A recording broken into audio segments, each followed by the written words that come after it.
کبھی آپ نے سوچا کہ پاکستان اور ہندوستان ایک ہی دن آزاد ہوئے، دونوں ہی برطانیہ یعنی انگلینڈ کے یا گریٹ بریٹن جو اس وقت تھا اس کے غلام تھے، اور دونوں کو اکٹھے آزادی دی گئی، مگر ایک کا یوم آزادی 14 اگست اور ایک کا 15 اگست ہے۔ اگر دو بچے پیدا ہوں اور جڑواں ہوں تو ان کی برتھ ڈے یا ان کی یوم پیدائش الگ الگ کیسے ہو سکتا ہے؟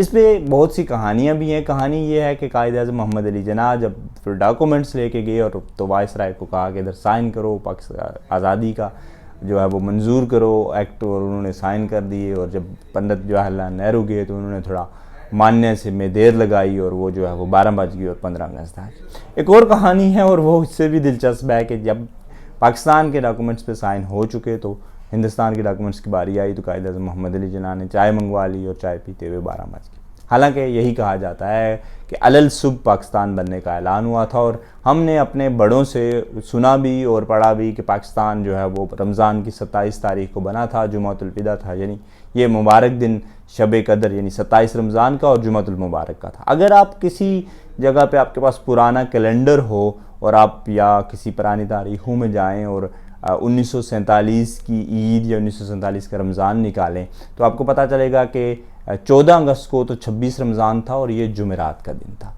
اس سے بھی اور پاکستان کے بننے کے 11 ماہ بعد یعنی جولائی 1948 کو جو ڈاک ٹکٹ جاری کیا گیا، اور بہت سے دیگر دستاویزات سے یہ پتہ چلتا ہے کہ پاکستان کی شروع میں جو بننے کی تاریخ تھی وہ 15 اگست ہی تھی۔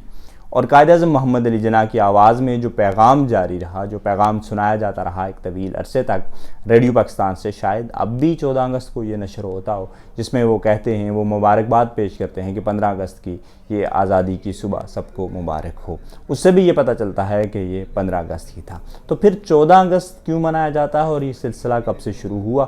یہ کچھ یوں ہوا کہ پاکستان بننے کے تقریباً 10 ماہ بعد جون 1948 کو ایک اجلاس ہوا، اور اس میں یہ فیصلہ کیا گیا کہ اب جو سالانہ تقریبات ہوں گی یوم آزادی کی، یوم آزادی کی، وہ 15 اگست کو نہیں بلکہ 14 اگست کو ہوں گی۔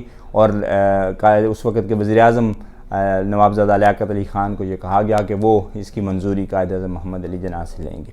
اس کے بعد اس دستاویز کی منظوری ہوئی یا اس کی رائے، اس کی جو کیا محرکات تھے، یہ کچھ معلومات حاصل نہیں ہو سکی۔ بہرحال اس کے بعد بتدریج جو ہے وہ پاکستان کی یوم آزادی جو ہے وہ 14 اگست کو منایا جاتا ہے، اور اس سے ایک سہولت یہ بھی ہوگی کہ چلو 15 اگست کو یوم سیاہ منا دیا جاتا ہے۔ بچوں کو، ہم جب اسکول میں تھے تو بڑی خوشی ہوتی تھی کہ چلو 2 چھٹیاں ہوتی تھی، اب پتہ نہیں شاید وہ ختم کر دی گئی۔